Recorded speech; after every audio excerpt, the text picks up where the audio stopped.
कंदकोट में खबर है अवां ताईं पहुंचायूं पिया। कंदकोट में बिजली की लोड शेडिंग खिलाफ कंदकोट के मेन रोड ते शेर मोहम्मद सोरियानी, रियाज अहमद सुमरो, मुदस्सिर सोरियानी, मुजम्मिल सोरियानी ऐं ॿियनि जी अगवानी में एहतजाजी धरणो हणी रोड बेला कयो वियो। धरणी दौरान एहतजाज में मौजूद माण्हू मीडिया से ॻाल्हाए रहिया आहिनि।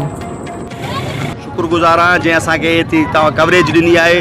अदा दरअसल मसलो इहो आहे त तकरीबन तव्हांखे सॼो ई ख़बर आहे त 52 सेंटीग्रेड हिते गर्मी हले थी।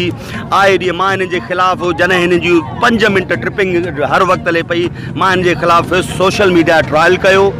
हिननि जूं धमकियूं अचणु रोज़ शुरू थियूं। हाणे कल खां वठी असांजा तकरीबन जेका भी मोहल्ले में ट्रांसफार्मर आहिनि उनखे अची कंहिं महिल सील था करनि, कंहिं महिल 11,000 बंदि था करनि। जॾहिं हिन जो आवाम जो पूरो प्रेशर थियो त हाणे वरी नओं तरीक़ेकार शुरू कयो अथनि, ट्रिपिंग बंदि करे ट्रांसफार्मर खे अची 11,000 था लाहे वञनि।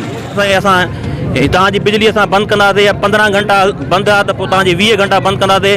उन हरबे में असां जॾहिं इस्तेमालु न थींदा आहियूं त पोइ मुख़्तलिफ़ तरीक़ा उहा इस्तेमालु करे असां जेको आहे लाइनूं कटे वेंदा आहिनि। हाणे बि तव्हां ॾिसी सघो था रोड ते पोएं पासे ॾियो त तव्हां ॾिसी सघो था त जेको आहे इन्हनि जेको आहे डीफिटिंग त लाइन उन्हनि कटे करे जेको आहे बिल्कुलु सरासर नाजाइज़ तरीक़े सां उन्हनि जेको आहे डीफिटिंग त लाइन कटे करे जेको आहे बिजली बंदि कई वई आहे। तव्हां माण्हुनि जो हुजूम ॾिसो था। एॾी सख़्तु गर्मी में दुनिया किथे न किथे पहुती आहे जिते 24 कलाक बिजली अवेलेबल हूंदी आहे। असां बिल बि ॾियूं था, असां जेको आहे बिल पंहिंजे वक़्त ते अदा बि कंदा आहियूं, पूरो मालो अदा कंदो आहे। उन जे बावजूद बि जेको आहे लाइन असांजे कटिया आहिनि, जंहिंजे करे असां सख़्तु एहतियात कयूं था।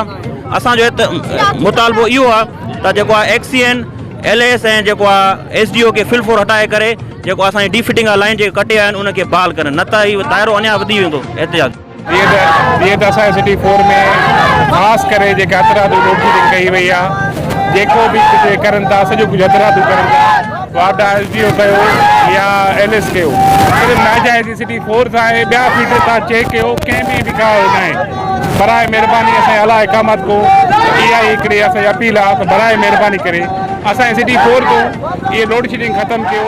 ॿियनि जीअं असांखे